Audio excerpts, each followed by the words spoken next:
Hello mga ka-farmers! Welcome back to my channel. For today's video mga ka-farmers, ay share ko po sa inyo kung saan ba tayo guilty kung bakit hindi nag-survive yung ating babuyan mga ka-farmers. And at the same time, ay ipapakita din natin ngayon mga ka-farmers ang mga magaganda nating biik na kabibili ko lang po kaninang umaga.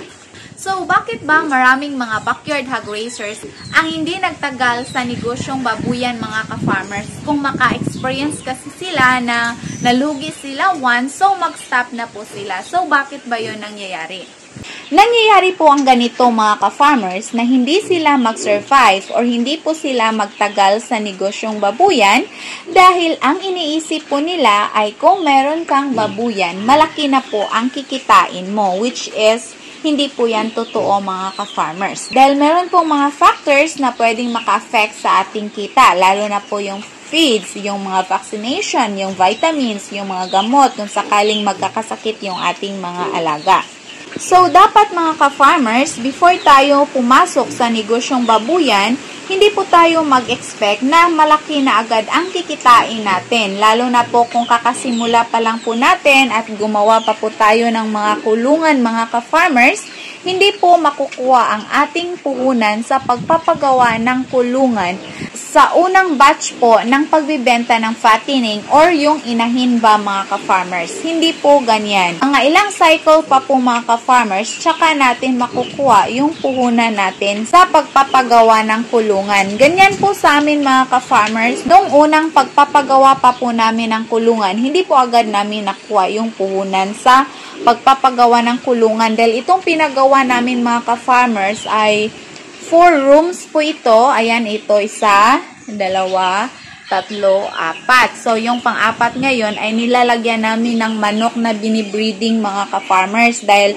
wala na po tayong inahin sa ngayon dahil napasukan tayo ng ASF. So, ito na lang munang dalawang kulungan yung occupied sa atin.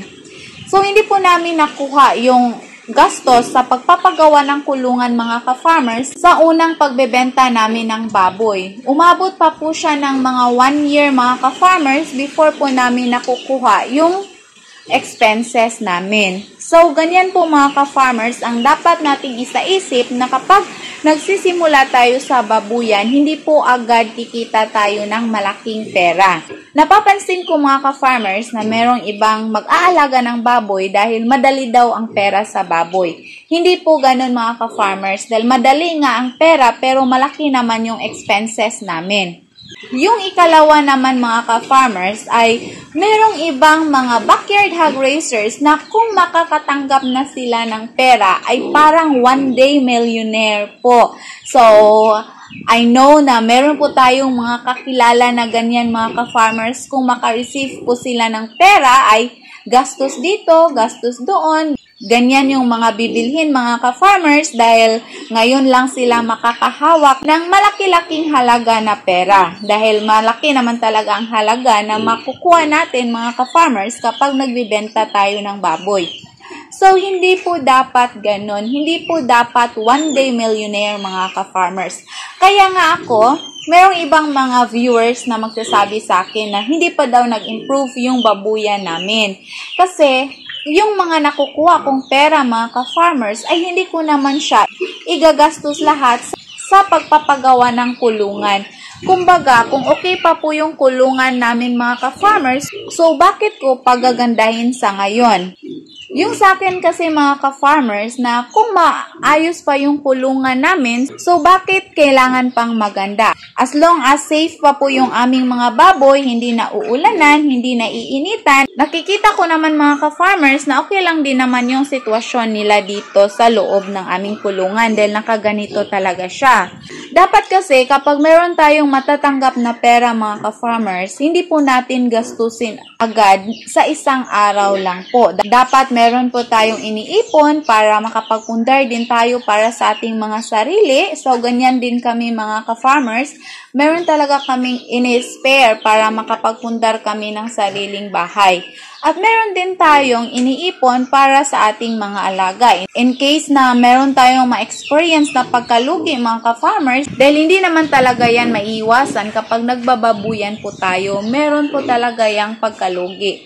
Ang isang babuyan business mga ka-farmers ay tulad din ng ibang mga negosyo natin.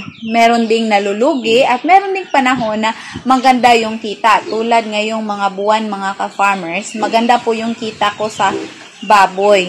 Makilaki din yung kinikita ko sa pagbibenta ng lechonin ngayon mga ka-farmers. Kaya I'm proud to say na meron na naman akong budget para sa aking project na bahay. Kasi mataas-taas yung kita natin sa pagbababuyan ngayon at pagbibenta lang po ng lechonin. So yan po mga ka-farmers, dapat hindi po natin gagastusin agad. Importante po talaga mga ka-farmers na meron tayong backup in case na merong mangyayari na pagkalugi sa ating babuyan. In fact, naka-experience kami ng pagkalugi mga ka-farmers pero hindi po kami huminto. Then napasukan na din kami ng ASF pero hindi pa rin kami huminto dahil alam po namin kung paano makasurvive sa negosyong ito mga ka-farmers. So para sa aking mga viewers na nagtataka na bakit hindi pa daw gumanda yung babuyan namin at ang tagal na po naming nagbabuyan mga ka-farmers dahil hindi po ko po priority na pagandahin ang babuyan namin. Maybe we will expand mga ka-farmers in the future pero sa ngayon kasi na merong ASF dito sa paligid, hindi muna tayo nag-i-expand.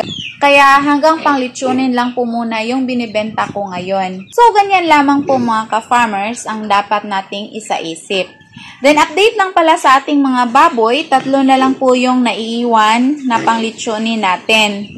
So yung ganito kalaki mga ka-farmers, yung benta po natin ngayon ay 5,500 yung ganito.